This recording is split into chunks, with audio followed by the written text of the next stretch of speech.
Thương em sang mùa hạ, thương em băng qua mùa đông, cứ gió thôi nhưng em vào lòng. Thương em bao mùa mưa, thầm thương hơn bao mùa nắng. Thương yêu em không đổi thay, giờ mắt em tin tôi hao gầy. Em xinh như áo ấm dương, em mặt trời trong anh tỉnh giấc. Hương thơm hoa lá đơm bông, làm cho em tôi là thực không. 2 năm thương nhớ bao lâu, nhưng giờ này em đang ở đâu? Phương sang hay lá theo bay, người cứ đi riêng tôi ở đây. Gọi nắng theo xuân quay về, anh lang thang một chiều thu vắng. Cầu hứa yêu nhau năm nào nhưng giờ đây vẫn ước màu động đọc lệ trong anh thôi rơi.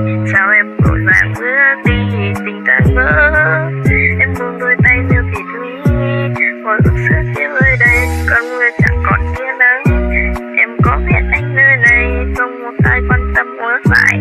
Hạ buồn còn vương ký ức đôi ta trao nhau những xanh